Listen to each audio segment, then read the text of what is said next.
नमस्कार, news box Bharat में आपका स्वागत है। मैं हूं आफ्ताब। केंद्र सरकार ने अधिवक्ता अधिनियम बिल 1961 में संशोधन का विचार किया है और उसकी मसौदे को तैयार करके वेबसाइट पर डाला है और लोगों से आग्रह किया कि पढ़ें और उसकी अच्छाई अगर और बुराई को बताने के लिए इस तरह का कुछ किया गया है। और इसका जो है विरोध लगातार देखा जा रहा है। पूरे देश में इसका विरोध हो रहा, वकील इसका विरोध कर रहे हैं। और झारखंड की बात करें तो झारखंड में भी इसका जमकर विरोध देखा गया और राजधानी रांची में तो पुतला भी दहन किया गया। इसी मुद्दे को समझने के लिए आज हमने हमारे साथ में हाईकोर्ट के वरिष्ठ वकील हैं वेंकटेश गोपाल, जिन्हें बालाजी के नाम से भी जाना जाता है और बालाजी बोलने में थोड़ा आसान होता है तो बालाजी ही बोलते हैं। बालाजी सर, आपका बहुत बहुत स्वागत है हमारे स्टूडियो में। धन्यवाद। ये सबसे पहले तो मैं ये कहना चाहता हूँ कि मैं वरिष्ठ वकील नहीं हूँ, वकील हूँ। अच्छा, कि वरिष्ठ अभी उम्र से नहीं लेकिन काम से वरिष्ठ हो गए। ये ऐसा तो अभी कहना उचित नहीं होगा। अच्छा, चलिए ये एक चीज बताइए, हम समझना चाहते हैं कि केंद्र सरकार जो मसौदा तैयार करी है, जो अमेंडमेंट बिल है, इसका वकील विरोध क्यों कर रहे हैं? क्या कारण है इसका विरोध कर रहे हैं? मुख्य रूप से 2-3 वजह हैं जिसके चलते आपको देश की राजधानी दिल्ली, राज्य की राजधानी रांची और पूरे देश में अधिवक्ताओं का रोष और विरोध देखने को मिल रहा है। मुख्य रूप से अधिवक्ताओं की स्वतंत्रता पे कुठाराघात होने जा रहा है और अधिवक्ता संघ जो विभिन्न स्तर के संघ हैं, जिला न्यायालयों में, उच्च न्यायालयों में, उसके ऊपर बार काउंसिल ऑफ इंडिया का सर्वोच्चता कायम किया जा रहा है और बार काउंसिल ऑफ इंडिया में भी केंद्र सरकार अपना हस्तक्षेप करने जा रही है। इस तरह का मसौदा है, उसको लेके ही अधिवक्ताओं में इस विषय को लेकर रोष है। देखिए, विभाग के अध्यक्ष जो है तो अभिषेक मनु सिंघवी जो है वो कांग्रेस के नेता भी हैं। उनका कहना है कि विधेयक में 3 प्राथमिक चिंताएं जिन्हें पार्टी उजागर करना चाहती है और वकीलों को अपनी शिकायतें और मुद्दे उठाने के लिए उचित मंच बनाने के बजाय प्रस्तावित विधेयक वकील से बहिष्कार या काम से दूर रहने के माध्यम से वैध मांग उठाने का अधिकार को छीन लेता है, जिसके लिए दंडात्मक परिणाम भुगतने होंगे। ये क्योंकि टेक्निकल लिखा हुआ है, इसे थोड़ा समझाइए क्या है ये। जैसा कुछ दिन पहले ही देखा गया था, झारखंड उच्च न्यायालय में भी 2 दिन पूर्व अधिवक्ताओं ने पेन डाउन किया था, अपने एक साथी अधिवक्ता के मृत्यु के शोक में शोक सभा किया था। इस तरह की स्थिति में वकीलों के ऊपर दंडात्मक कार्रवाई करने का प्रावधान है, जो किसी भी तरह से उचित नहीं है। वकालत का पेशा हो या मेडिकल का पेशा हो जिसमें डॉक्टर लोग काम करते हैं, तो हम लोग निष्पक्षता से और अपनी क्षमता के अनुसार अपना सर्वोच्च देने का प्रयास करते हैं।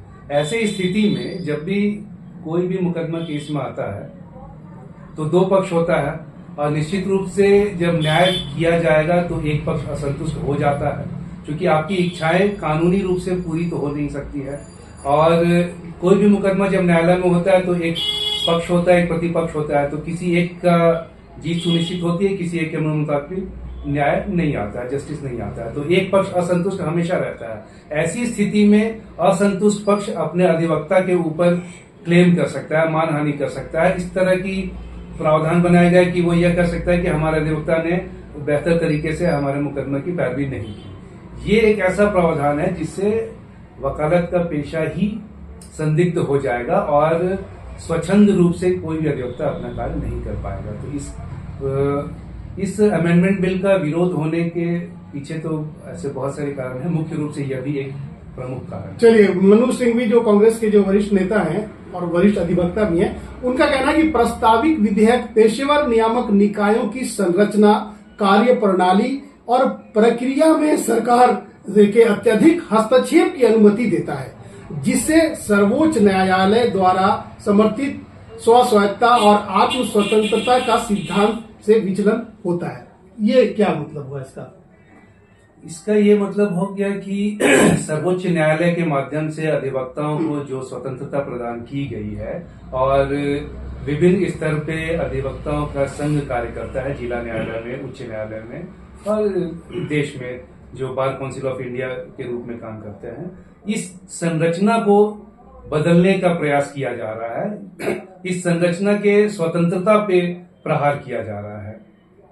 क्योंकि जो राज्य बार काउंसिल है वो अपने राज्य में जिला न्यायालयों में जो भी बार एसोसिएशन है, अधिवक्ताओं का संघ है, उनका एक अपना काम करने का तरीका है और जो काफी दिनों से चलते आ रहा और अभी तक का जो भी मैसेज है, न्यूज है, सारे अधिवक्ता इससे संतुष्ट हैं।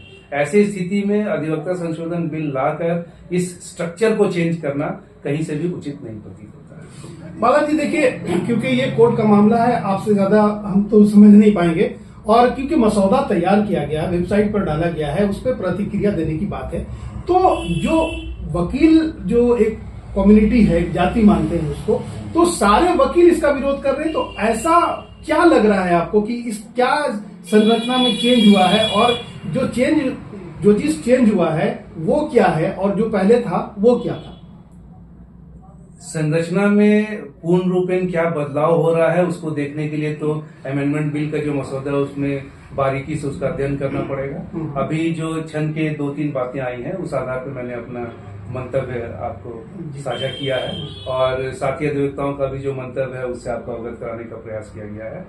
ऐसे ये जो मसौदा आया है उसको बारीकी से उसका अध्ययन करने के बाद ही किस तरह से इसमें समस्या आएंगी, या जो लोग कह रहे हैं कि बहुत बेहतर मसौदा तैयार हुआ है तो किस तरह से वो बेहतर कह पा रहे हैं, इसको भी देखना समझना पड़ेगा। तो अभी कुछ भी बहुत कह लेना हमको लगता है बहुत जल्दबाजी होगी, इसमें थोड़ा सा समय दिया जाए, बाकी लोगों की प्रतिक्रिया आ जाएगी, लोग डिटेल में इसको पढ़ लेंगे, तब हम लोग हमको लगता है बात करेंगे दोबारा तो ज्यादा उचित होगा। चलिए, तो इनका कहना है कि दोबारा बात करेंगे क्योंकि मसौदे को पढ़ना जरूरी है। देखिए, एक सिक्के के 2 पहलू होते हैं। अब ये केंद्र सरकार ने जो कानून लाया है तो उसके समर्थक भी होंगे, उसका विरोध करने वाले भी होंगे, लेकिन ये मसौदा वकीलों के लिए लाया गया है और इसके अंदर में क्या क्या चीजें है वो देखना बहुत जरूरी होगा, क्योंकि जिस तरह से वकील विरोध कर रहे थे, जिस तरह से उनका कहना था, उस तरह से पूर्ण रूप से वो जब समझेंगे, जब सारी बातें उनके सामने आएगी,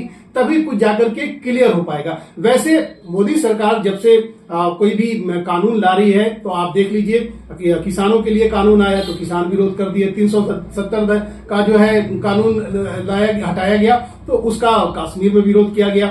उसके बाद में सीएए एनआरसी की बात की गई तो उसमें वो भी विरोध हुआ। तो ये जो अब जो वकीलों के लिए कानून लाया गया इसका विरोध होता है। तो कुल मिलाकर के ये कहा जा सकता है कि जब तक पूरी तरह से मसौदे को पढ़ नहीं लिया जाता तो मसौदे पे बात पूरी तरह से नहीं किया जा सकता। लेकिन इतना जरूर है कि इस मसौदे पर वकील जो है खुलकर सामने आ गए हैं और यहाँ तक कि दिल्ली में कामकाज को ठप किया गया है, जगह जगह पर पुतला भी दहन किया गया है। अब इससे पीछे की बारीकी क्या है, अगले जो हमारा जो प्रोग्राम होगा, अगले प्रोग्राम में हम वादा करते हैं आपसे कि बालाजी को फिर से बुलाएंगे और मसौदे को जो है पूरी तरह से पढ़कर जब उसके सही अच्छे पहलू और जो वकीलों को खराब लग रहे हैं, जो पहलू खराब गड़बड़ लग रहे हैं, तो उन दोनों पहलू को मिलाकर बात करेंगे। फिलहाल अभी के लिए दीजिए इजाजत। जय हिंद, नमस्कार।